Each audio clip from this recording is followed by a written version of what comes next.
Well then, not exactly what I was thinking when I thought that we were going to be taking a little bit of a break before we did the best of the year video. But, surprise, here it is, 1 week later. So, and we had our worst of the year that came out last Monday, and now we have our best of the year coming out today, which is Monday as well. So we're starting another week here on the Popcast Network. Obviously, we have a Raw podcast. It's right after the Royal Rumble, so a lot of cool things have been going on with the network lately when it comes to movies and wrestling, and soon to be Halloween Horror Nights. So we thought it'd be a good time to discuss our best of the year video. Just like we did with the worst, we're going to start out with our now honorable mention, and then we're going to go into our lineup. And if you didn't watch that video, first off, you could watch that if you'd like. And secondly, it's very simple. AJ's going to go first, and I'll timestamp it so you'll know when his stuff starts, and then you'll know when my stuff starts. And as always, he'll talk for a long time, make a lot of great points, and I'll basically say, yeah, that makes sense. Okay, good job. And that's how these videos go. Your self-deprecating thing's getting out of control. I'm sorry, it's these videos that always get to me every single year. I don't know why. So it's easy.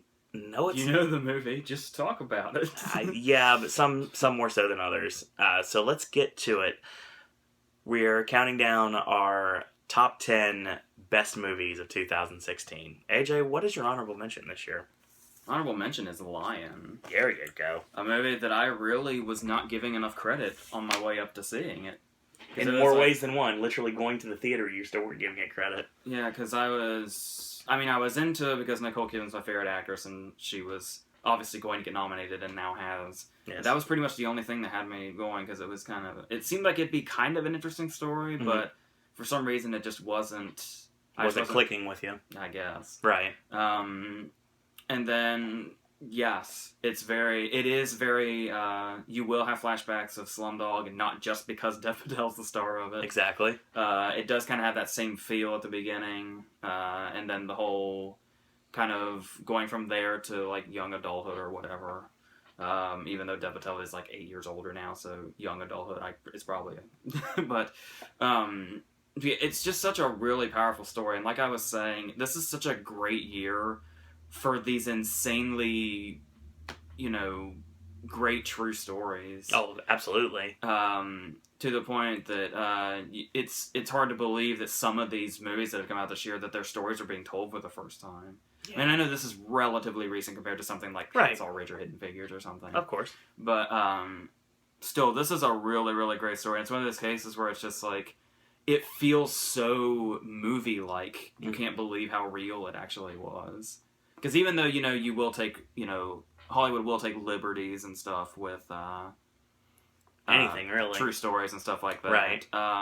Even the aspects that are true, even if some of it might be surrounded by Hollywood, are still definitely incredible enough for that to be something to take note of. And obviously the performances are crazy good. Like I was saying, it's like the entire last half hour of the movie could be anybody's Oscar clip. And that might sound tiresome, but I mean it in a good way. It's very true. And it's just so, it reaches every satisfying conclusion it possibly can. Like, it almost might seem like you're being bombarded with happy endings and really emotional moments. But it's just all really powerful. And the way we get there, like the journey to there and how we see where it starts and everything, just makes it all the more powerful. But it's not even necessarily just one of those movies where it's only because of the ending payoffs that you feel that the movie feels as good as it is. Everything leading up to the movie also is its own individual thing. Right. The individual scenes, how the characters interact. Some of them are there briefly, some of them are major characters, but all of them feel like they have some significance and have some kind of, emotional foundation to them. And it's just really good stuff. It's definitely, yes, it's just something that it's a movie you leave extremely satisfied. It will not be the only time that you hear the name Lion on this video. I can assure you that right now. Yes. So what is your actual top 10 right now? As I talked about when I talked about them earlier as reviews, my number 10 and number 9 would make a great double feature. Okay. My number 10 is Hunt for the Wilder People, which is this Australian movie, I believe.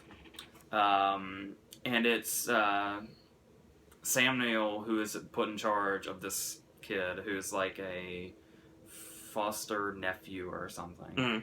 And it's all the movies are kind of coming together, so you have to forgive me if there's a lot in your mind right now. Obviously, we just got done filming our Oscar videos, so yeah. And the thing that struck me about this movie was, and like I was saying, to describe it quickly, it's basically Up without all the fantastical stuff. Like, that's exactly what it is. So it's a live-action version of Up? Yes. Okay. Like I said, without, floating houses or big birds or stuff like that. But the concept. Yeah. Okay. More or less. And they decide to go, and they're, of course, they're trying to evade a very, very persistent child welfare agent. And the thing that struck me about this movie was just how unexpected it is in so many ways, particularly that it's one of the funniest movies of the year. Hands down. Like I was saying, it might be right up there with the very funniest movies of the year. And which I'll discuss later. And it is so consistently hilarious too. And there are some dark aspects to it where something legitimately tragic and sad happens.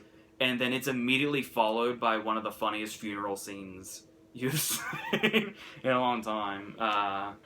Which, by the way, has a cameo by the director. Nice. And yeah, the performance is really good. Sam Neill is really good. It goes in some you think it's going to go in some directions, and sometimes even if it does, it still finds a way to kind of shake it up a little bit, or turn it into a really funny situation where it may still not quite go as you expect. And Rhys Darby from Flight of the Conchords is in this, and his scenes just had me in tears of laughter. That's good. That's always a good thing. So yes, a hilarious movie. It'll definitely, well, if you've seen this and you seek it out, then it won't necessarily sneak up on you. But I mean, if okay, there are people out there who haven't, heard me or anybody else talk about this. It's definitely one of those movies you'll see it and it looks like one thing and you'll think, this looks kind of interesting. And it may totally not be at all what you're expecting, in a really good way, though. Definitely one of the really big surprises I had this year. Very nice. Yeah. And number 9 is Captain Fantastic, which is, there's really not a whole lot I didn't just address, much like Hunt for the Wilder People. It's a very now Oscar-nominated Viggo Mortensen performance, which makes me really happy. And it's kind of got this... It's another one of those cases where it's very funny, but it's also definitely got serious tones in it. The entire first 10 or 15 minutes is just straight, really, really heavy stuff. And then it's not till it goes that it becomes more of a comedy. But still definitely it's got some really important stuff in there about parenting. And it's one of those movies that's able to take multiple points of view.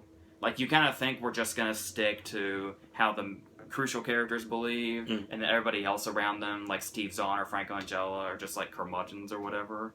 And while they do take that approach a little bit, there's definitely enough in here to where it shows you that even if the character is the main character and he's doing every possible thing that he can, everybody in the world is flawed. Yeah. And this is a movie that really brings that forth with everybody.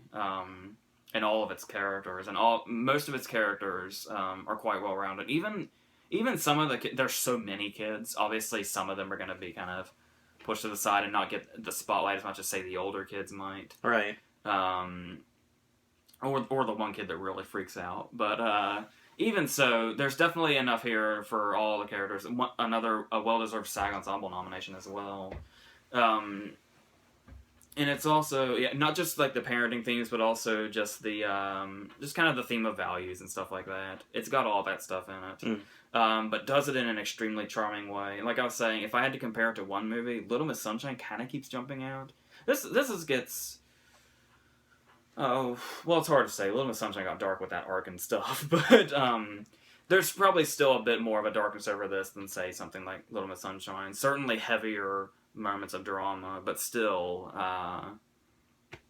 definitely worth checking out for all those reasons. Gonna go in a totally different direction now. My number 8 is Desierto, Jonas Cuarón's movie, who is Alfonso Cuarón's son, who co-wrote Gravity with him. And he decided to just make this thriller That's kind of it's kind of in this whole immigration hot topic. Mm-hmm. But I mean, before this was really, really like in the news the way it is, this movie had already been shot. Right. It just took it a little while to come out.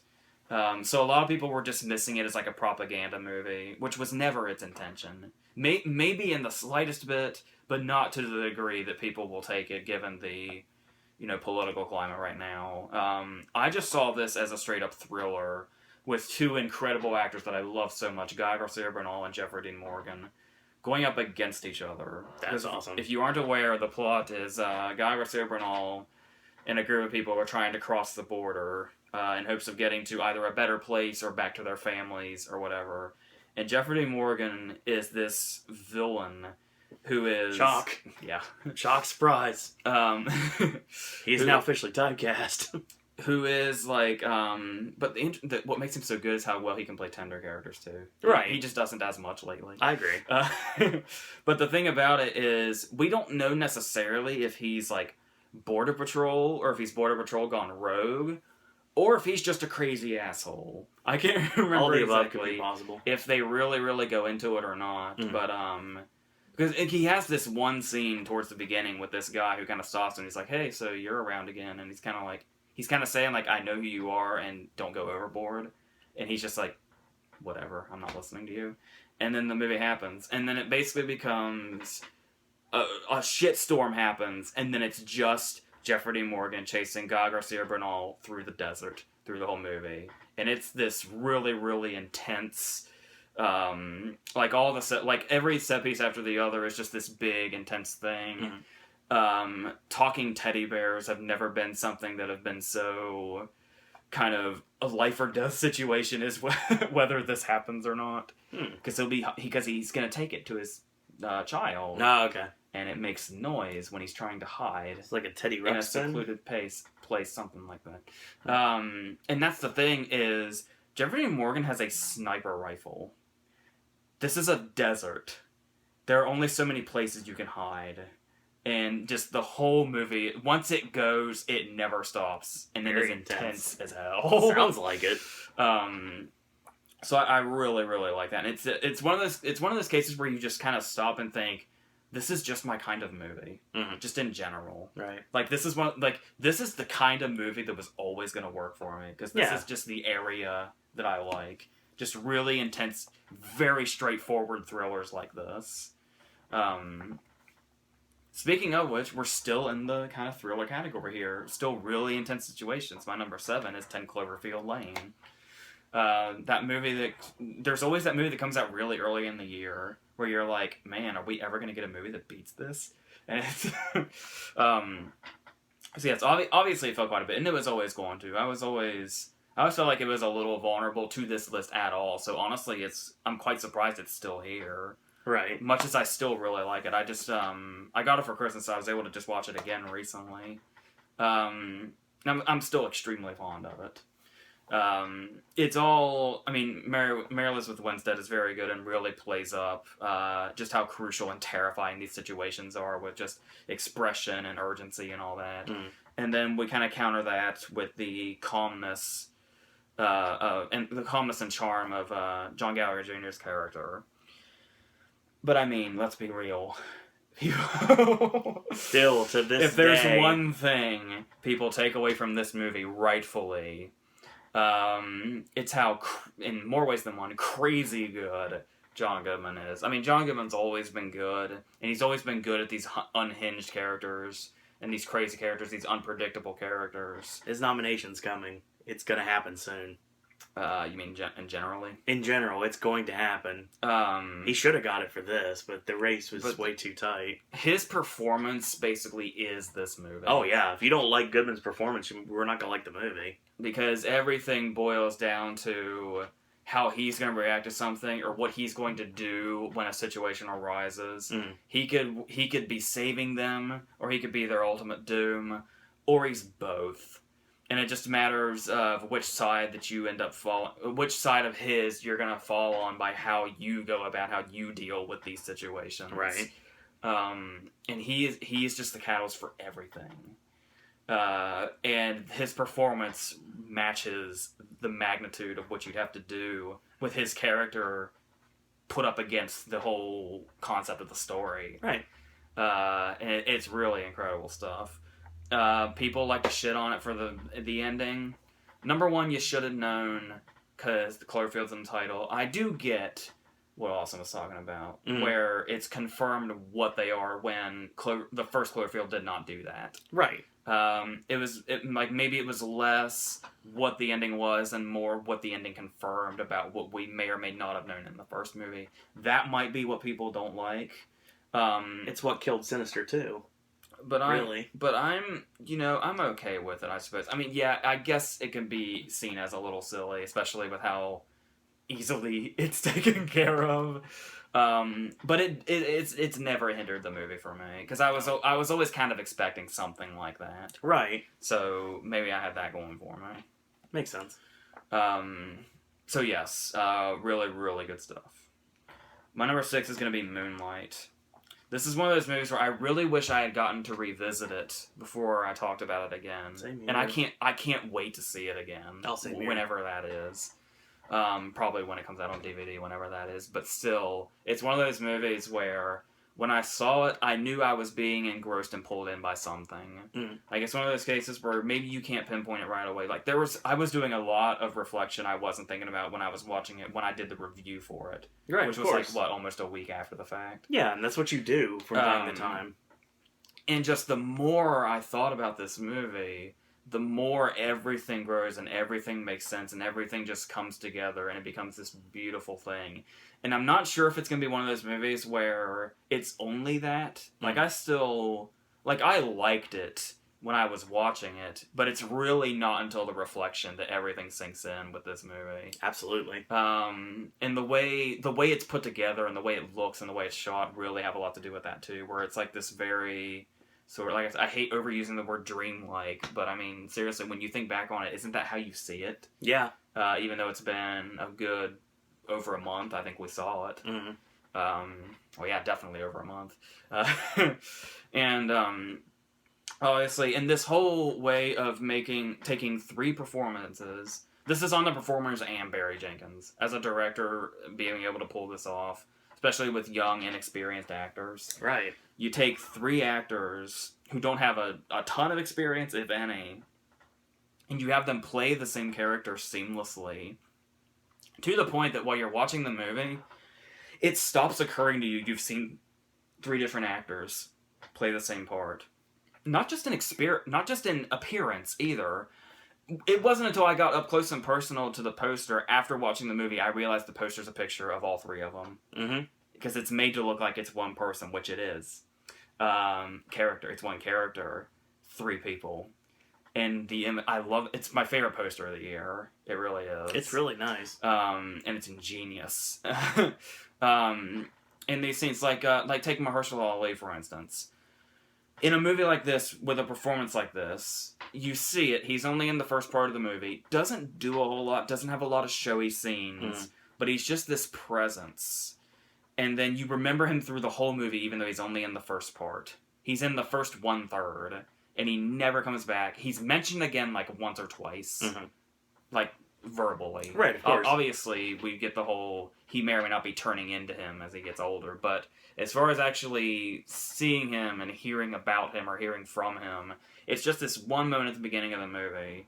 And the way most people feel about Ali and showing what he's accomplished in, like, the award circuit since then kind of sums up the movie in general. Where it's like, it's kind of there, it does its thing. There are some things that are kind of, powerful in there, kind of subtly. Definitely. And then they only hit, like, really hard after the fact. And after it's all kind of one product in your head now, and you're not trying to pick up where it's going to go, or what the certain characters are going to do, or how it's going to end, or whatever. Or if certain things will or will not happen. After it's all said and done, and you can take it as a full product, and it just kind of lives inside your mind, its beauty really comes through. Oh, yeah. Totally. And I love when movies can do that. I mean, it can seem like maybe a bit of a chore if it's like, yeah, it's probably not as engrossing to necessarily watch it as it is to really reflect on it later. It's almost like watching it feels like the homework, and the payoff, and like, yes, I have all the free time in the world now, is being able to think about it later. And then that's when it just really, really hits, I think. There's some people that probably get total joy out of watching it, and that's fine, but that's my experience with the one time I saw it anyway. Okay. Fair point. So I'm curious with something like that how it's going to be the second time, but I'm really excited to see it again whenever I can. My number 5 is going to be Hell or High Water, a movie I didn't do justice with the review I did because it had been 2 months since I'd seen it. And I've obviously gotten to see it again since then, which really helps. Yes. Especially a movie like this. I finally get to see it because of that, too. Because it's a movie where when you see it for the first time, if you're like me, if you see it for the first time, it's a very basic story. With, some undertones in there. Like all the, the racial stuff. Like, you're robbing the bank, but you're not even Mexican. And then the whole partnership between Bridges and Gil. Oh my god, his name just struck me. Yes, the guy that plays his partner as well. And I can't believe I forgot his fucking name. I feel ashamed of myself. And and the thing is but on the surface, it just seems like a very basic plot, right? Just two brothers rob banks to help everybody out. Like the whole, he has to pay child support. Right. And then they're going to do the whole casino thing and all that. It's a heist movie. And then we've got, Bridges over here doing Tommy Lee Jones in No Country for Old Men, basically. Oh, yeah. And then eventually, obviously, they will collide. It seems very simple, but when you really watch it again and you see it as all these different stories about... You could have a whole movie about Bridges' character. You could have a whole movie just about the brothers. And the way all these characters collide and how what they're doing, like their placement in the movie and how all these things, like, they could each be the protagonist or the antagonist in their own movie. Like, this is true. Like, if we didn't see it from both points of view, you could really separate them as one is one and one is the other. But this is one of those movies that can just really combine those and makes 4 characters that you can really, really grow attached to, but something is going to go bad because of the circumstances these 4 are in. Right. And it's like the way it looks. The second time around is when I really noticed Mackenzie's direction. Like the opening scene where it's all that one shot where it's Dale Diggy showing up at the bank, and then they're here, and then we watch them come around from the other side. That was cool. Yeah, the whole opening shot of that first kind of robbery is really, really well done. As is some of the, like, it's kind of weird how small this movie is. How big the action gets sometimes. Like, I heard some complaints that people think it seemed a little out of character for Foster's character to just suddenly go, like, extremely trigger happy suddenly. But he was kind of always boiling to that point, I think. And that's what, I think Foster plays him really well that way, to where he's kind of, we see him as a threat for sure, but we may not see him as, like, as dangerous as he actually is until he reaches that point. But I do like that kind of, I struggle to say unpredictability, because you could tell his character was going to reach that point. It's like, but still, you start to see them in a whole different light when you see them interact together, and you realize that they're just not these, hardcore bank robbers or whatever. They are brothers who are in a desperate situation. And the way they play the brothers so well, you could tell there was a real connection between them in this, and how accurately they portrayed that.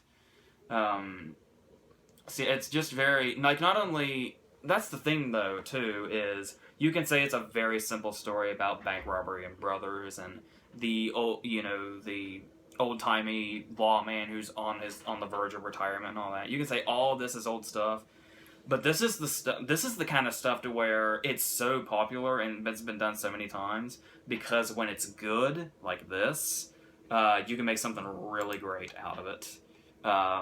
You can take all of these old character types and just make something really special with all of them, with the right kind of writing and performances, and just a whole, product in itself. And getting actors like Bridges and Ben Foster.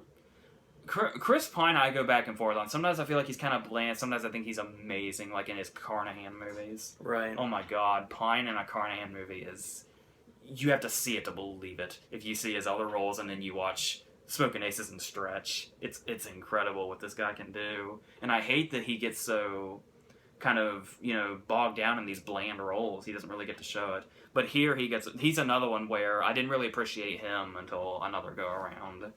How he's kind of got this conflict in him, because he's the one where he's much more grounded than Foster, obviously. Big time. And he has this where he knows what he has to do this, but he's also trying to be a good person. It says everything about his character in that scene with his son.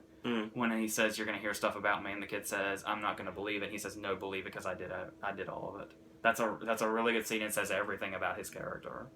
So yes, long story short, a really damn good movie.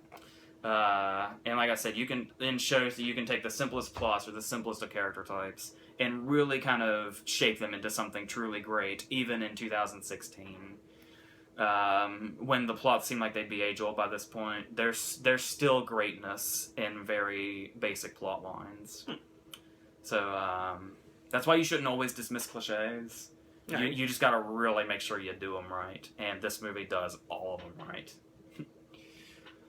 Alright, my number 4 is a movie that was not initially on my list because I don't know. But it's one of those cases where just as time has gone on and on, I just didn't put it on the list. But the more I talk about it, it's like, of course it's that good. That's what I've been saying this whole time. You're wondering what it is, but as soon as I say it, I know what it is. You're like, oh yes, of course. Yeah. Of course. My number 4 is Fences. Of course. Yeah. Absolutely. I don't know. Like, it was How did it take you this long? I know, because I left the theater and I was like, that was good stuff. Right. That was really good. Like, all those scenes, I feel like those scenes will be parodied, they'll be talked about. And not parodied in the sense of they're ripe for parody, but because they're just going to be such famous scenes in the long run, I feel like. Oh, yeah. Like, Don't Strike Out and I Don't Have to Like You. Just these scenes that were just, I feel like are really going to fall. I don't know if people are on the same page with me here, but I feel like time will tell with this movie. And it's definitely going to become a classic and definitely be seen as one of the all-time Denzel roles. I wish I had it in mind, honestly. It might honestly become the ultimate Denzel role, if we're totally honest. Oh, totally. Because agree. What is it right now? It could be a number of things. Mm-hmm. It could be Glory. It could be Alonzo Harris. It could be anything. Herman Boone. There are so many different roles people associate as, I love Denzel for this movie, Creasy.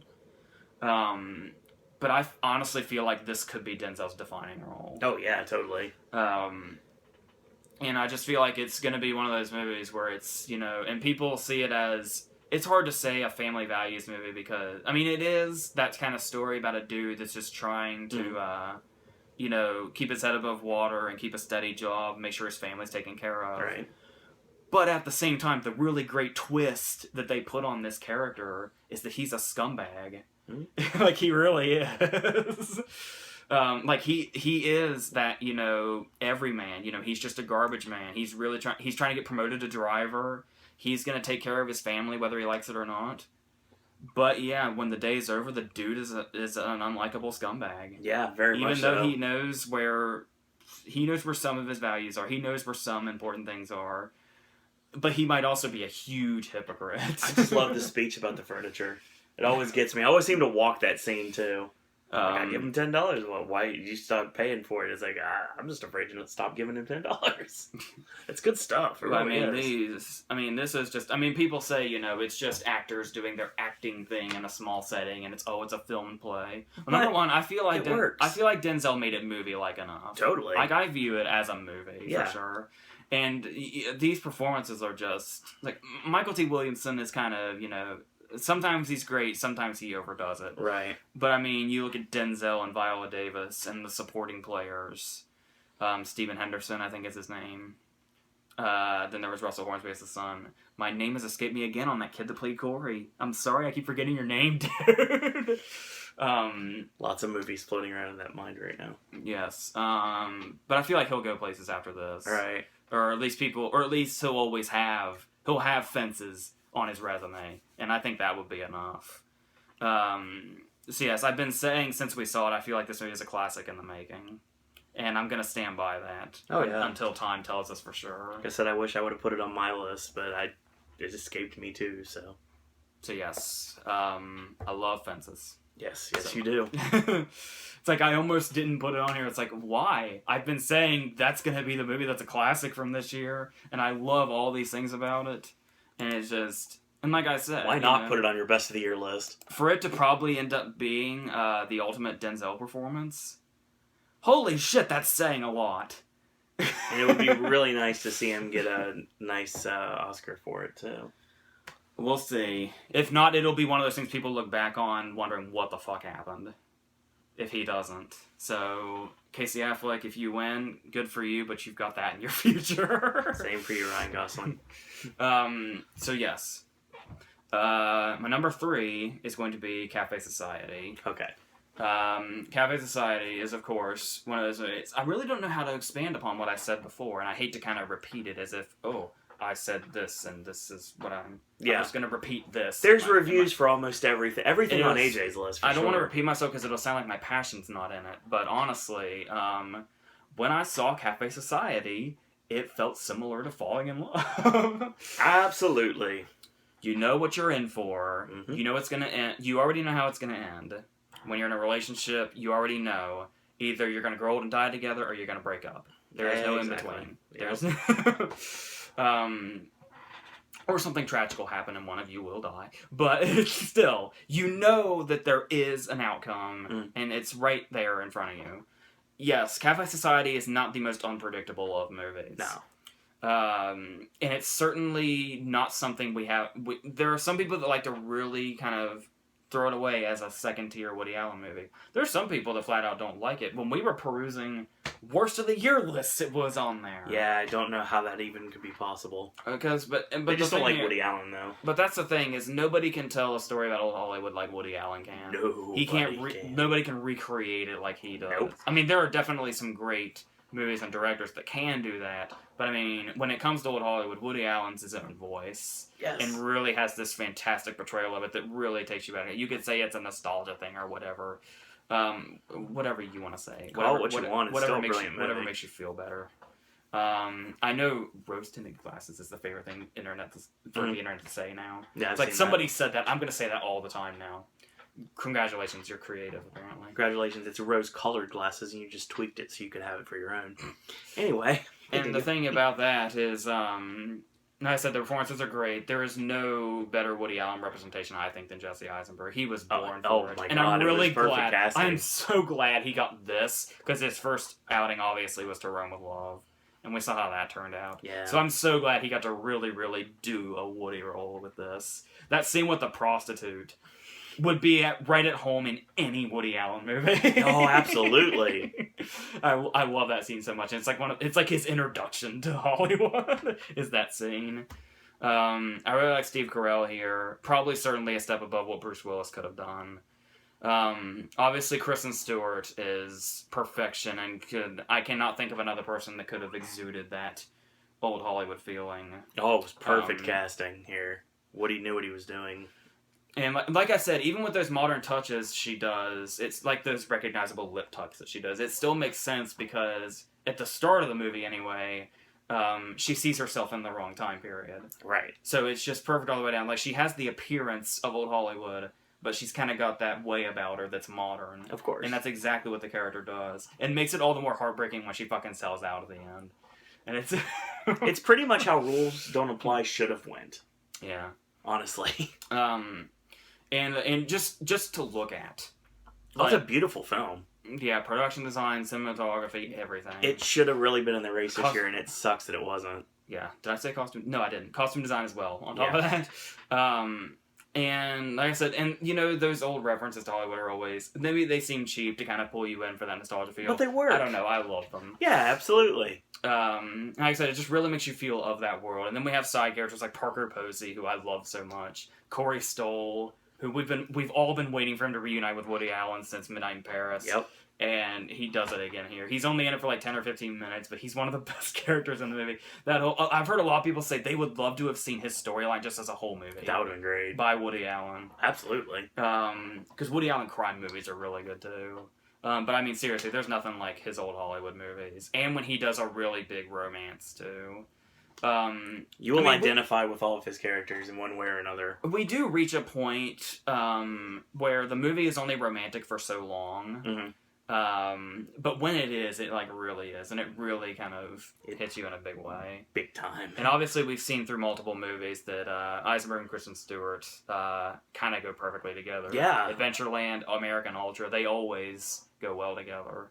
I like the pairing a lot. And this is no exception. Okay. My number 2 is Nocturnal Animals. Yes. Apparently people are quite divided on this movie. I adore it. Phenomenal film. Where do you even start, man? The opening, which immediately jarring right off the top. Well, yeah. But it's also the fact that you're getting kind of 2 movies in one here. Oh, yeah, totally. They're in totally different places. Oh, yeah. Yet somehow fit together so well because of the whole... You would think the parallel thing would be a little too... hit you over the head or whatever, or a bit too obvious or something, or maybe even heavy-handed, but I feel like they balanced it really well, and it's really not as hit you over the head as you would think it would be. Like, maybe 1 or 2 shots. Some of the transitions, maybe? Yeah, kind of make me say, well, yeah, we kind of got that point forward, but, I mean, it doesn't deter from anything at all. And we've got some really strong characters here within the movie and fictional within the movie. And the thing is that, you know, there are 2 separate characters in this movie. There's the real world and there is the novel world. And you see the characters equally.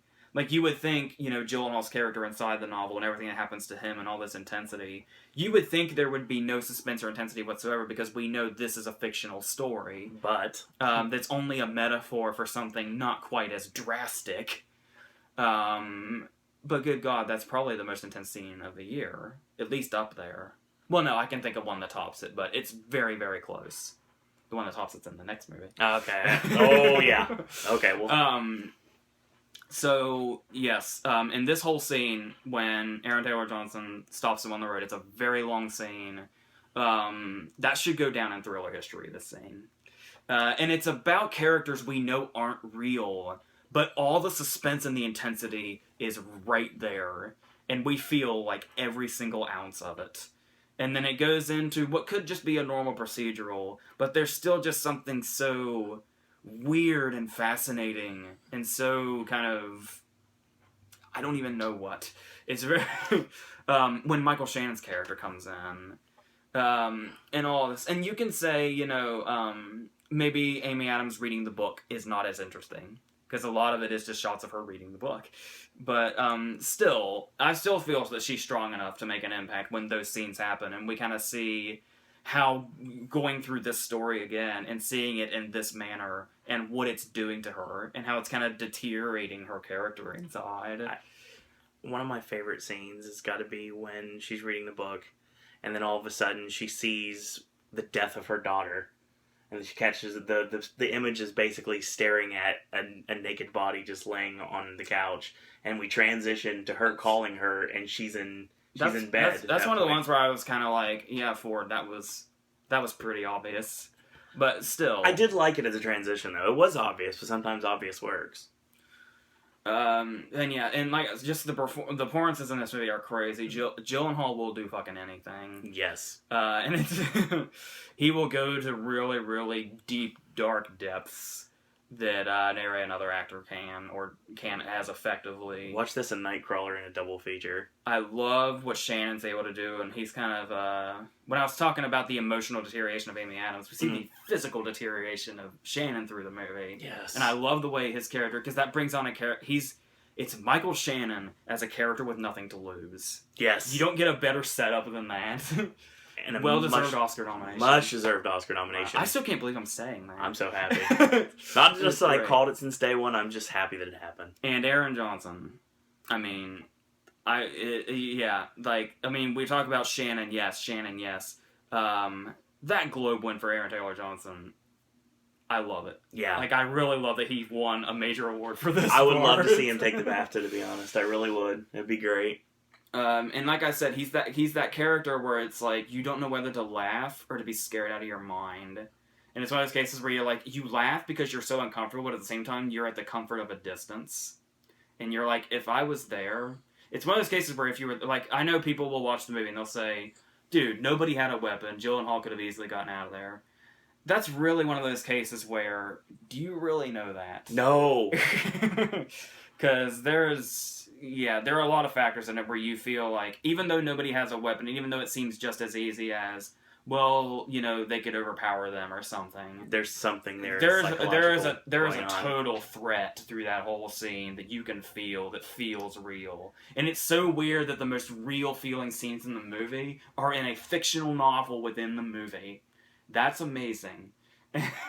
And Ford's direction is insane. Like I said, I already grew to love him for A Single Man. Yes. This dude knows what he's doing. Absolutely. Like I said, when you look at what he does, like with his fragrances and his clothing line and all that, it almost seems like directing movies is a very side job. Yeah. But I mean, fuck, he does it for fun. God, he knows what he's doing. Absolutely does.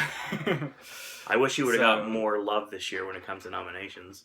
So yeah, I just absolutely love the shit out of this. I don't really know. As do I. And just everything. And that's we were talking about in the video, that score. Oh my god. I mean the score, but I mean Wayward Sister specifically is my favorite piece of music we've had in a movie this year. It feels like very Lynchian too. It's like you're getting ready to watch a David Lynch movie. Yeah, it actually does. Like that's kind of overplayed, and a lot of people say it a lot. I feel like it factors in here big time. Not like the surreal Lynch, Mulholland Drive maybe, but just kind of a tiny bit of the essence will take you there. Right. So yes, Nocturnal Animals. Yes. Awesome movie. All right, my number one. My favorite movie of 2016 is Patriots Day. Yep. Oh man, you want to talk about... This is a blowaway movie. Once again, it does need to be addressed. A lot of people were going to be dismissive of this movie because a lot of people thought it might have been too soon and it might have been a Hollywood cash grab. Mm-hmm. And even though he's made some really good movies, yeah, people will point the finger and say, Peter Berg made Battleship. What are we going to do?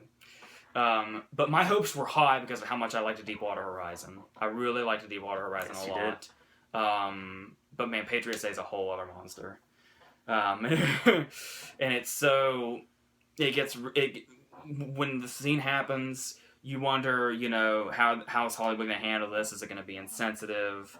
What's a director like Berg going to do? Mm. Even though he does have a good handle on true stories, like his Marky Mark stuff. Lone Survivor and Deepwater Horizon. It's showing that he really has a commitment to this true stuff. He's really going to do a story justice if he gets it. And like I said, people dismiss Berg because of stuff like Battleship.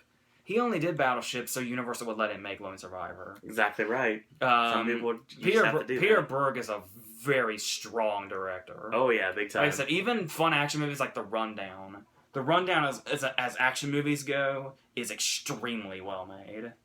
And you wonder, how's the sensitivity going to go? How up close and personal are we going to be to this stuff? Yeah, the bombing scene, like I was saying before, the bombing scene is his Saving Private Ryan moment. Oh, absolutely. Where we get right up in there. But it's one of those cases where, much like you could say about Gibson and Hacksaw Ridge, your fear is that they will be too into it, and it'll be too gruesome. But when you watch this and, say, Hacksaw Ridge, for instance, it just feels like everything is being displayed for us. Like, this is exactly what it was. It doesn't feel like it's being thrown in our faces to, a degree that's overkill. Right. This is just showing us the facts.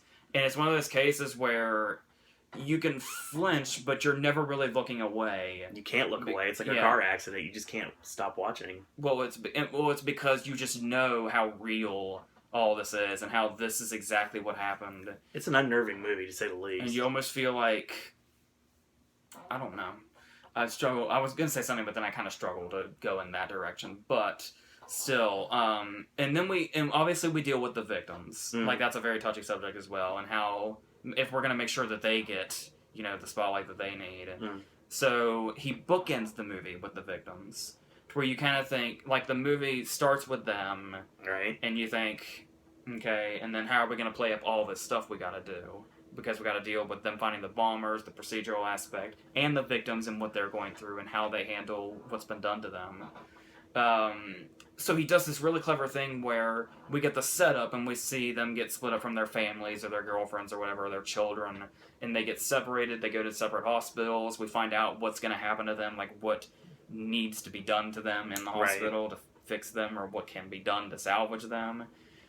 And then the rest of the movie is the finding the bombers aspect, when it turns into basically a very intense thriller. And then at the end, we bring all the victims back and we get their closure. It's a perfect way to I get really it like done. he didn't try to jumble it all up. We get one, and then we get the big portion of the movie, and then we bring back the beginning to sum it all up. It's very cohesive. Yes. And when we get to this whole middle portion, most of the movie, oh my god. Just, we get absolutely like the most intense scenes of the year here. We get the shootout is insanely well done and well put together, and just the intensity, the carjacking, that whole scene. It's just like one right after the other. We're just getting something to where you just have to fucking hold on. And it's one of those cases where I maybe benefited a little more because I didn't know all the facts of what happened. I only kind of saw some vague headlines. Right. But I knew the gist of it. So I didn't know all the details. Like, I didn't know the carjacker got away and all that. And I knew as far as the bombing had happened, they searched for the guys, they found the dude in the boat. That's pretty much what I knew going in. I didn't even know that. Because I don't follow the news, so. But I have heard that even though some people do know what all went down, there's still question marks. All the intensity. Oh. Like, all the intensity is still there for even people that know what went down. But there were some big surprises for me, to say the least, for given what little I knew. And then finally, at the end, it becomes... A lot of people are going to dismiss it as it's a, America fuck yeah movie. No, it really isn't. It's all about the unity here. Like, not just, we're America and we fucking rock. This is kind of... global unity. We as humans, Right. It's not fuck yeah America, it's fuck yeah humanity. Which is, for a movie like this and kind of maybe advertised as this, right? It's probably not what people are expecting, and I get it. And like I said, there's even cases where there are true stories where I kind of make fun of that because it's such a true story cliche to have, the real people there and all that. Right. But at the end of this movie, it's just reached such a point, and it's had so much power, because the movies I make fun of that do that are typically because the rest of the movie was not strong enough to merit that. True. And seeing the real people kind of makes you think this movie is trying to convince us it's something better than it is. But when we reach to see the real people, after seeing the movie, we feel like we know why these people are important, or why, we should pay attention to them. And it makes it all the more powerful. And then the real footage of, like, the baseball field and this is our fucking city and stuff like that. That was awesome. It's just really, really powerful stuff. So it's really this story about survival and humanity and unity that just happens to have this incredibly, awesomely intense thriller in the middle of it. I don't know if that's insensitive to put it that way because of where this all stems from. But I mean, if you're just looking at it from a movie perspective, right. That's what we're doing here. What is the job of when you make a movie out of a real life event? Like, I know you want to be as accurate as possible and you want to do all that, but you also have to make a movie. Yeah, you have to be entertaining. That seems to be lost on some people. Like, you're not, if you wanted to, do facts like this and stuff like that, you could make a documentary. But This is a movie. So to take this and make it this really, really intense thriller with some pretty hardcore violence in it, that's when you've really done your job, and you've made this really, really suspenseful, one of the better thrillers of this decade, if you want to put it in that genre. Not to take a back seat to the fact that it's a very true story that just happened with victims who are still leading very real lives as a consequence to the actions of two psychopaths, but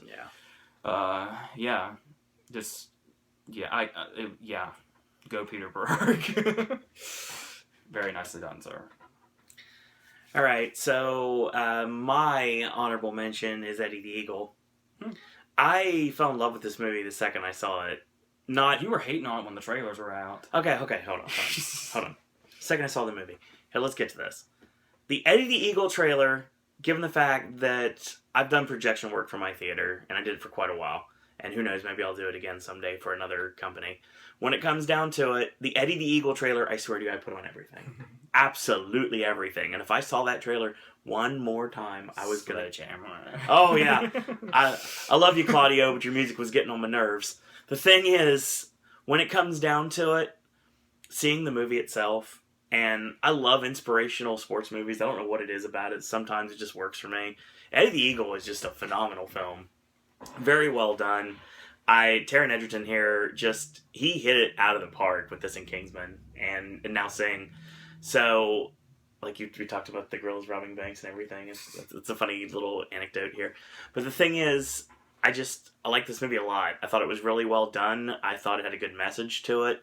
I thought that it kind of reminded me, I know it's not the same, like, subject matter, but it kind of gave me, like, the Cool Runnings vibes and everything, like, back in the day. And, like, remember, like, the older Disney inspirational sports movies that everybody loved.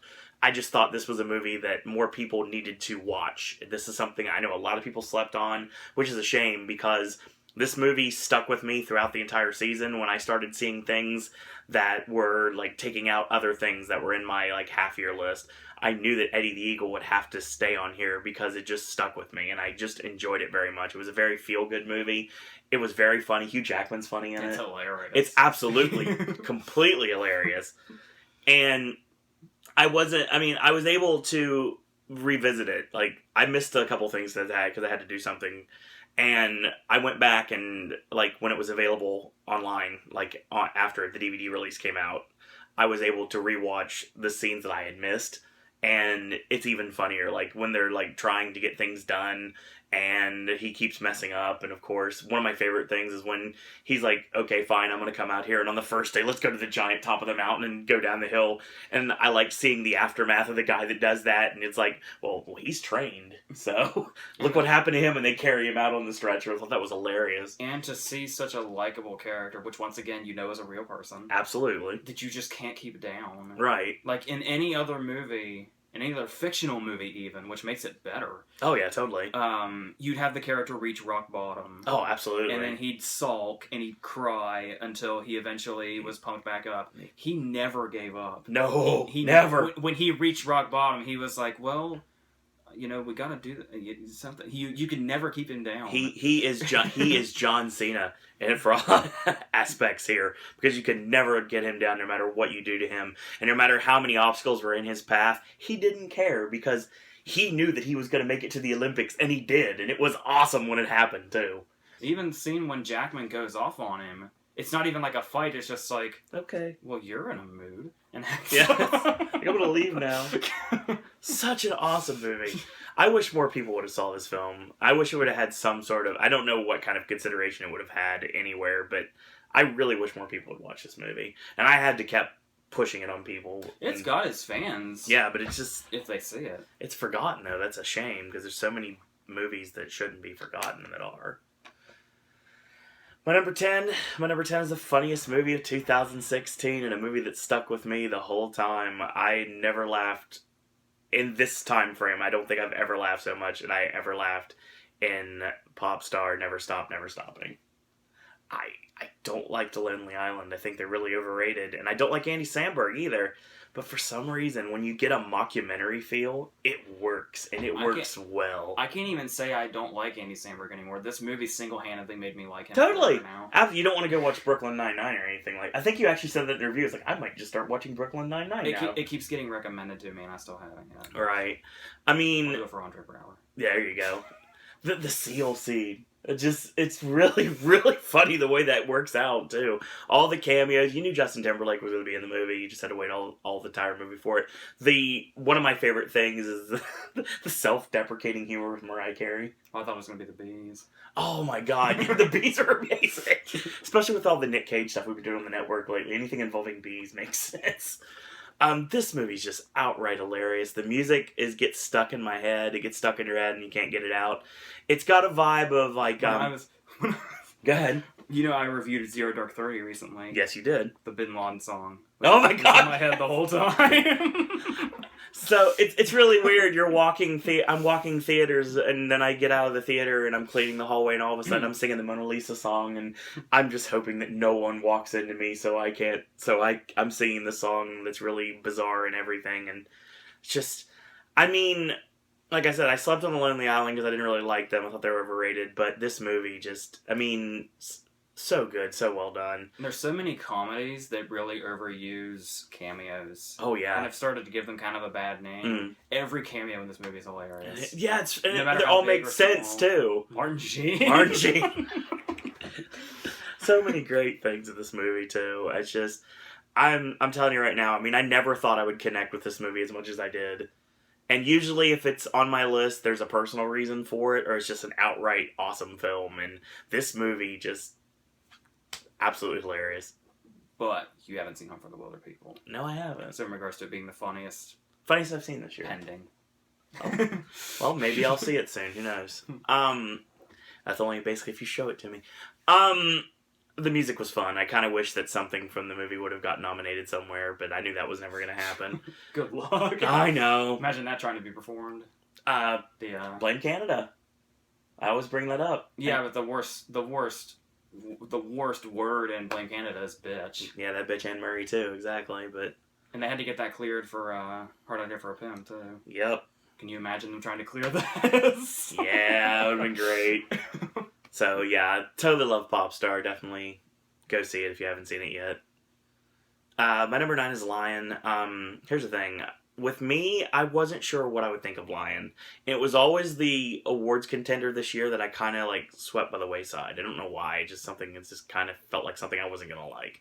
I really, really love Slumdog Millionaire. I did more than I thought I would, and I watched it like several times in several different ways too. So I had a nice grasp of that movie by the time it was all said and done. Dev Patel. He's really growing as an actor right now. He really is. This performance just out of this world. Very well done. Well, the thing about him growing as an actor is he's just never really gotten many good parts. Yeah. He doesn't get parts like this. No, he doesn't. I think after this, he probably will start getting them. I'd like to think that. Yeah. He had the newsroom. Yeah, which was a good part for that was mentioned to me the other day when we were talking about Dev Patel. The funny by a customer. The funny thing that I want to mention here is at this point, what I really want to see, I want to see what Dev Patel would do in a Wes Anderson movie. Yeah, I would really like to see how that would come out. Honestly, I think it'd be phenomenal. Really well done movie. Obviously, it's me, so I can't not mention the Moulin Rouge reunion. David Wim is in Moulin Rouge for like 10 seconds. He's a narcoleptic Argentinian. Come on. He's not. He's Audrey. It's been a long day. I'm sorry, who's the Moulin Rouge fan here? Yeah, that's right. Well, he knows more stuff than anybody ever, so there you go. Don't start anything now. Ooh. It's the internet. Oh, I know it is. Yes. Not that I would think something that arrogant, but... Right. But yeah, I mean... it's early or it's late. I don't know anymore because we got up way too early to do the Oscar video, which is also available on this network. The thing is, when it comes down to it, Nicole Kidman's really great in this. I like the fact, Ashley mentioned this in the video, it's basically about Google Earth and using what Google Earth looked like many years ago. Thought that was really well done. The music really like setting the tone of everything. It looks absolutely breathtaking. I like this movie a lot more than I thought I would, and it was one of those situations. We saw Moonlight and Lion, and I thought we would have like a Whiplash Boyhood problem. No, we saw La La Land and Lion. Yeah, okay. But it's been a long day. Really long day. We're worried about the Birdman Whiplash like back-to-back thing. Obviously, there was, when it came to that, it was one of those situations. It was when we saw The Fathom Event from Here to Eternity, we saw Moonlight. Okay, that's right. Like I said, it's one of those things. He remembers things I don't, obviously, because I just don't remember things because I'm so scatterbrained right now. But yeah, so completely. So hard to remember last month. Yeah, it is really. So please neglect what I just said. I will forget about it. Lion is a fun movie and very enjoyable, and you're going to get everything you want out of it, and so much more. My number 8 is The Witch. Best pure horror movie we've had in a long time. But what's her name? Anya Taylor-Joy? Yes. Okay. Yeah, she just absolute breakout performance here. This is the definition of a movie that is going to stick with you. It's going to stick with you for quite a while.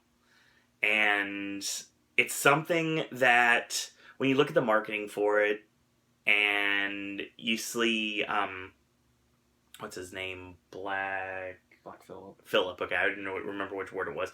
When you see Black Phillip, and that's just the only image you get, and you get the witch with the old school W, it's just one of those things like you don't know what you're getting yourself into. But when you get into the movie, I can see a lot of people having issues with it. I don't know, a lot of people did have issues with it. Very atmospheric, very well done horror movie that takes a long time. The sheer definition of slow burn. Well, you know what's weird is you say, you know, it might be too artsy for people or it might be too slow for people. You know what I've actually seen as a criticism for it lately? What's that? A lot of people think it's too silly.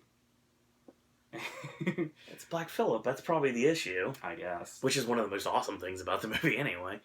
But yeah, the performance is really well done, very understated. This movie does not have to be showy. It's not a, like, scare you horror movie. This is a very intense movie for a different reason. It's basically, like, letting the images in your head direct you for what to see next. And I like that very much about it. I could be wrong here. Like, I could be misremembering. Like I just did a few minutes ago. So don't quote me or anything, but I'm thinking that Robert Eggers was put in charge of a Nosferatu remake. Ooh. I know, That's amazing. I almost went into an orgasmic coma when I heard that. I don't even have it with me, but I just filled the cup, so there you go. Yeah, his direction's insane here. What does he have else on his filmography? I believe this was a debut. Wow. No, it is, because I saw it a minute ago when it was talking about, like, best first feature. The Witch is listed here, too, so yeah. It's crazy. Yeah, I really love Anya Taylor-Joy too. I even liked her in Morgan, honestly. Yeah, she's fine. She's going to be a really big actress coming up, I have a feeling, as long as she's can nominated for the Rising Star of BAFTA, too. She has a really good shot at it. I guess we'll see. People voting. Yeah, that's the reason the People's Choice vote for who they do. My number 7 is Moonlight. This movie's going to stick with you as well. It's a movie that you kind of have to experience in order to understand how you feel about it. Not necessarily something, like AJ mentioned, it's something you have to, like, let resonate in your mind before you decide what you feel about what you just saw. It's not, if we had to do a video right away, it would have been really hard for me to do. First off, because I suck at this. Second off, because you don't really know what you got yourself into until after it's over, and then after that, you still have to reflect. And I've had a lot of time to reflect Moonlight, and I realized that it is a very amazing film. And I know a lot of people are throwing all the politics around right now. It doesn't really matter. When it comes down to it, Moonlight is just a very well done movie, and I think it's going to do quite well for itself in award season. It's gotten quite a dismissal, too, from people, because they feel like that only a certain group of people can relate to it. It's really good. Because it's about a gay black kid. Right. But, I mean, it's told in such a human way. I just feel like, I mean, obviously it's not going to, right, hit you as hard as, say, a gay black kid, for instance. Correct. But I still feel like it can hit anybody on an emotional level just because of how well the story's told and how really fleshed out the character is. And that brings up the comment you said about the movie poster being like all 3 actors in the same image. I think that's very well done and sticks for how brilliant the movie is. Even though it's marketing, we all know marketing rules the world. When it comes down to it, I wish more people would have, like the people that have dismissed it, I wish they would have got another view, like a fresh set of eyes on it, because they might have liked it a lot more. It's kind of like how people took to Fruitvale. Somewhat. A lot of people dismissed it too, and it had a poignant point to it as well. But I mean, Moonlight will do quite well for itself this award season. Mark my words. I don't know how much it's going to win, but I think it's going to do quite well. It did really well for the nomination, so I guess we'll see where the direction it takes next. Number 6 has the Best Supporting Actor Performance 2016. In my personal opinion, that is John Goodman. That's right, 10 Cloverfield Lane. I love the viral marketing for Cloverfield, and I followed it, like, intently. And then all of a sudden, out of the absolute blue, we're watching... Which movie was it again? Because you will remember this before I will. Where the first trailer came out. 13 Hours. Okay. Irony. We're watching 13 Hours, and right before the movie starts, and the rolling stock rolls by, and then we see the trailer, and then we see this very weird set up for a movie and see the Bad Robot logo, and it's like, what is this? And somehow, some way, in the internet age where no one can keep anything secret anymore, even with NDAs, a Cloverfield movie has been released, and now we're finding out about it. And it was made under a different title. Yeah, right. I think it was made under The Cellar. Correct. And then on John Goodman's IMDb page, it had another title, like Valencia or something. Yeah, exactly. I think that's actually what it was called when we actually got the film print itself. And it's the same thing that happened with Blair Witch. It's like out of nowhere, they created a new Blair Witch under a completely different name, completely different premise, and all of a sudden we found out that's what it was. Then we found out this was a new Cloverfield movie. I was like, okay, I'm in. As far as Blair Witch is concerned, didn't you actually get posters that are for The Woods? Yeah, I totally did. Before it was Blair Totally Witch. did, absolutely. I still do. They're upstairs. Not here, but obviously I'm upstairs right now, but they're upstairs in the break room. The thing is, I just knew what I was getting myself into, and I was getting really hyped for it, and I saw the movie. John Goodman, like I said, blew me away in every way possible. I held on to that surprise nomination for him for 2 months of this process that we did before I let him go. But I saw a lot of people were feeling the same thing I was and realizing his performance is absolutely outstanding. I can't remember which city it was, but for a critic award... He won a critic award, didn't he? Or tied? He tied with Mahershala Ali. That's awesome. Absolutely awesome. I just love the performances here. Like, he is just so... Like, the first trailer, it's just... You knew what you're getting yourself into when you see, like, just... They're just standing there, and all of a sudden they're sitting at the table, and you know that something is going to happen, and then all of a sudden it's just like... Then it stops, and we get dead silence, and then it just goes from there, and then you just have to reflect on that, and then wonder what this movie's going to be, and then when you actually see it, it's everything you wanted and so much more. You don't have to follow viral marketing or anything like that in order to get it, or understand it, or fully appreciate it. You basically just have to sit there and just strap in, because that's exactly what this performance is all about. I'm not going to discount Mary Elizabeth Winstead either, because she is great in this movie too. She is showing fear. Obviously, we do not know why things are happening the way they are. We don't know if John Goodman possibly killed someone. We never know this. We have all the context clues so you can put it together in your head, but we don't know what's going on.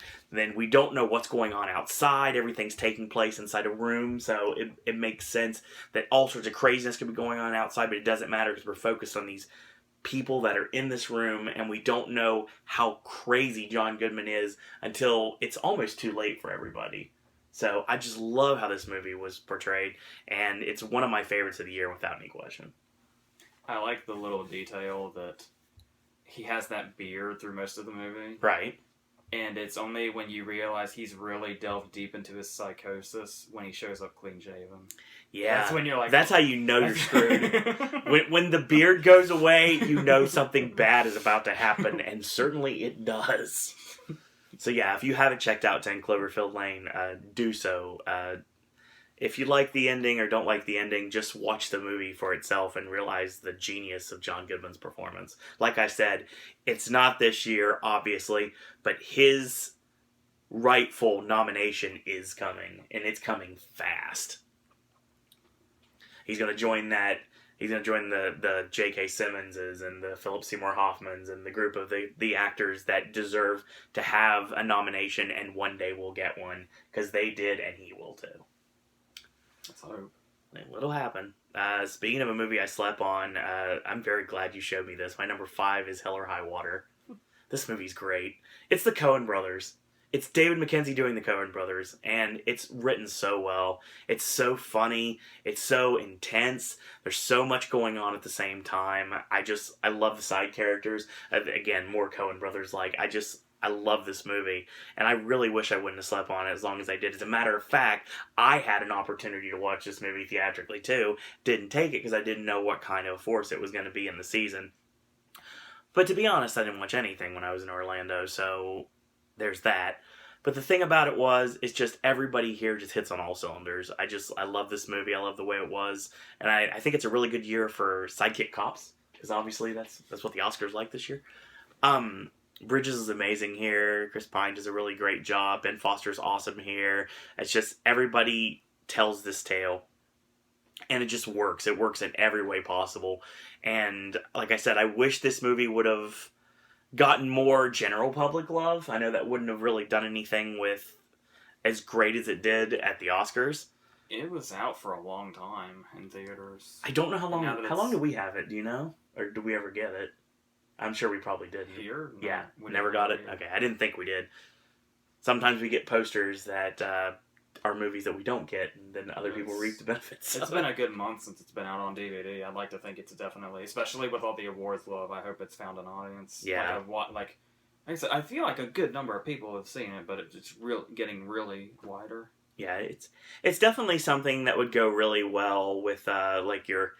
I know I mention the Coen brothers all the time, but that's just the feeling of it. It really is. It feels like a perfect fit, and it works really well. David Mackenzie did a great job, and I was very happy that this came out. Taylor Sheridan wrote a really great script. It's just very well done, and it's something that I think is going to be remembered for quite a while, honestly. Yeah. It's a modern day classic waiting to happen. It really is. My number 4 is Nocturnal Animals. I love this movie. Very well done. Like AJ mentioned, pretty much everything magnified. I would say that for pretty much almost everything for the rest of my list, with the exception of one. But we'll get to that in a minute. The thing is, with this movie, it's very intense in every way possible. Everybody puts out the very best performances they can. Aaron Taylor Johnson here really shines, and I'm very glad for all the BAFTA love. I'm really glad he did well in nominations, and just it's one of those scenes, just like even when he's sitting on the toilet, he still could be dangerous. That's the scary thing. The scary thing about his character is you don't know what he's capable of because you don't know what he's willing to sink to, and there's always this thing about him that you don't know. Even if he doesn't have a weapon, then he's still dangerous. You know, a big weapon he has here. What's that? That will just freeze you in place with pure fear. Oh, God. When he does the, let's exchange information. Okay, I'm a Gemini, my favorite color is petal pink, and I like long walks. And then he does that crazy ass laugh. Yeah. That laugh is enough to freeze you in place for any torture. he also feels very much like a more serious version of Alien. He really does. He's got that Franco comparison from Spring Breakers. And from us, that's a compliment. Because you people that's watching the video probably know how much we love that movie. So, when it comes down to it, that's not a deterrent for his character, like a lot of people would think. Most people love Franco in it. Weirdly enough, I know I've read a lot of things lately about people don't like the character. Well, fuck them. Yeah, everybody's entitled to their opinion. But the thing is, it's just a very well done movie. Everybody just hits on all cylinders here. It feels really great. I love the transitions. I love the way Tom Ford directed it. I love the way that it was written. I love the way it looks. It's very dark. It's very dismal. You know what you're getting yourself into. And from the second that the movie starts all the way until the credits roll, it is an experience, to say the least. And it's something that I really wish would have gotten a lot more love in the Oscar nominations. But like I said, I'm very happy Michael Shannon got in there. And I'm not trying to Barry Horowitz myself, but called that since day one. Very happy that ended up happening. And that was without seeing the movie, so that was pure guess right there. Was it day one? Yeah. I was very happy with that. Michael Shannon, just brilliant performances. Like I said, great year for Sidekick Cops. Everybody did really well. Amy Adams is really awesome in this. I just love the story. I love the transition from what's going on in the real world, what's going on in the novel. He's not even a sidekick cop. He's his own motherfucker. Yeah, he is. He's a BMF. That's right. To say the least. He needs to have the belt buckle, so yeah. And the wallet as well. I'm sure if you look hard enough, he probably does. I'm sure he probably does. That first shot of him just standing there, you know everything about just how much you're gonna work. I just love it. I mean, just like he's sitting outside, and you know that bad things could happen because they could be robbing that bank anytime, and of course they go to the other bank instead, and they're like, "Well, let's go somewhere else. Let's go follow him there." And just like such great stuff here. Just excellent movie. Very well done.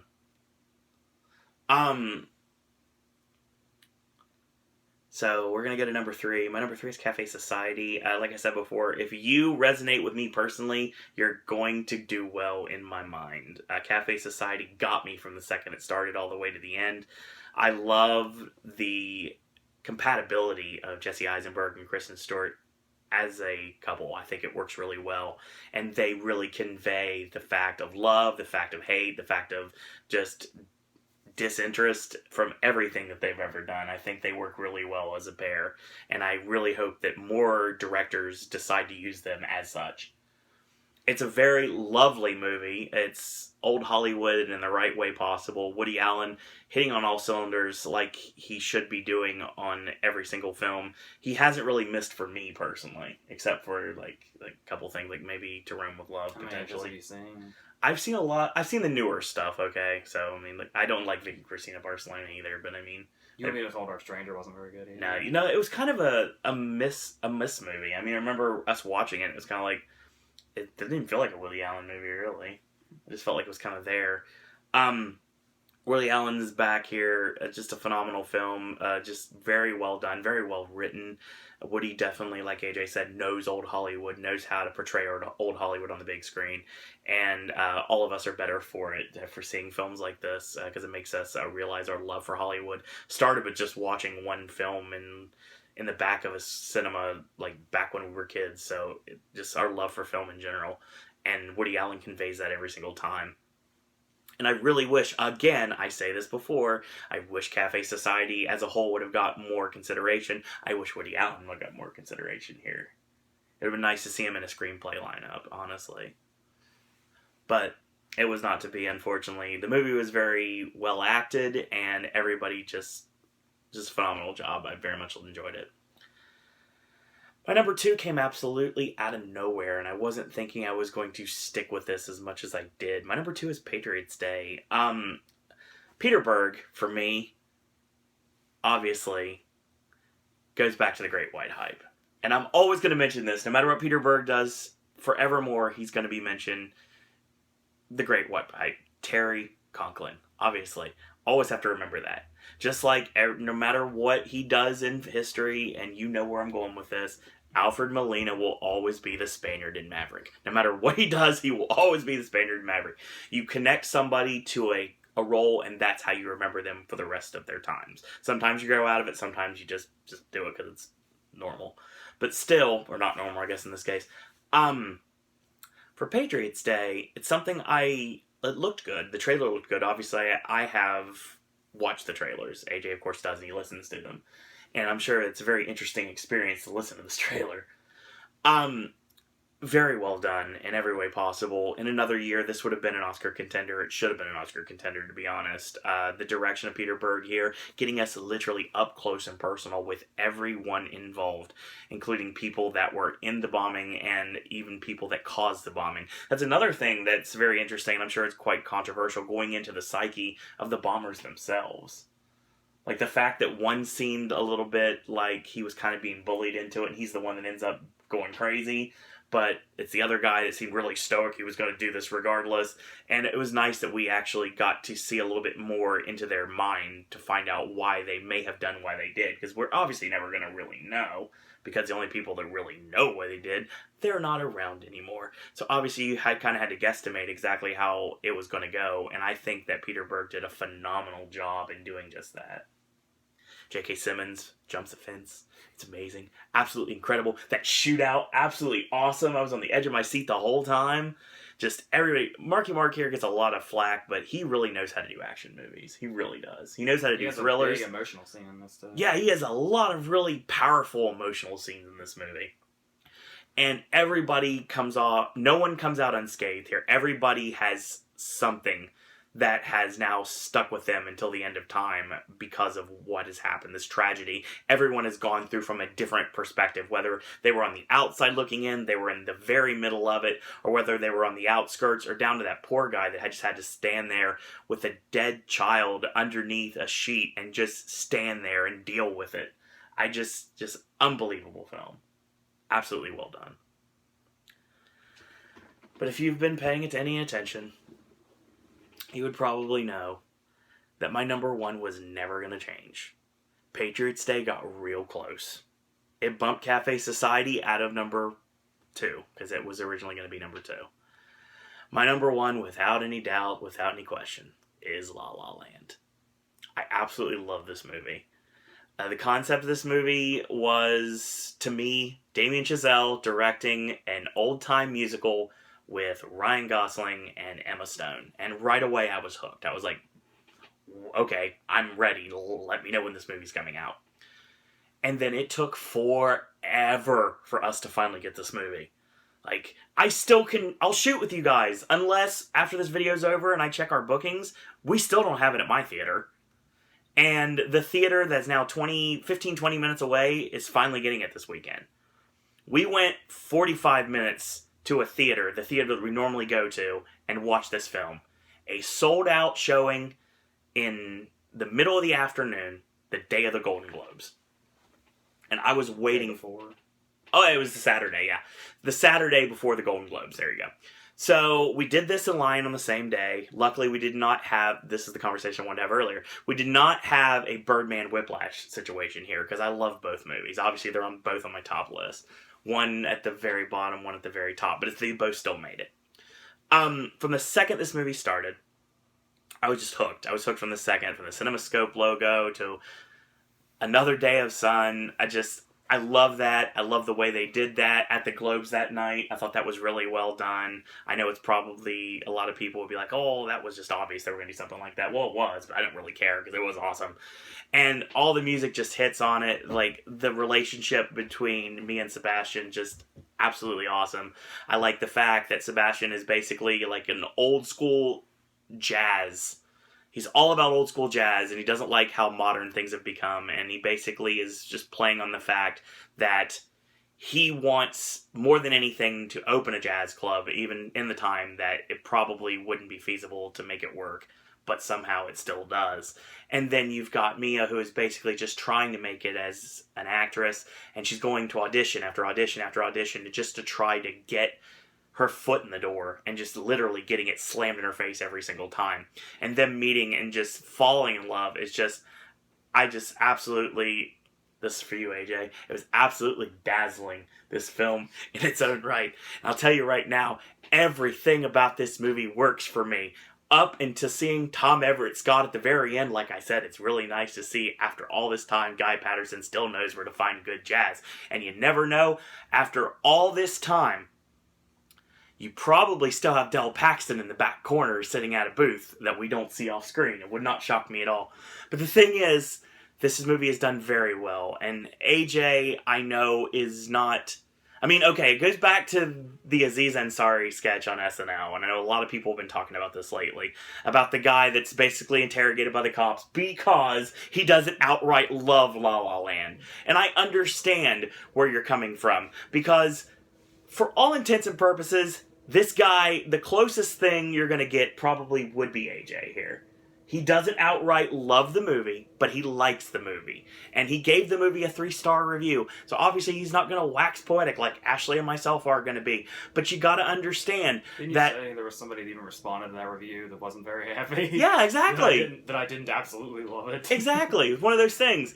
And that skit kind of like, I kind of giggled at it because I was like, yeah, that's how you react to things. But that's because, for the sake of argument, that you don't absolutely have to like or love a movie. You can be indifferent to it. And I understand where you're coming from.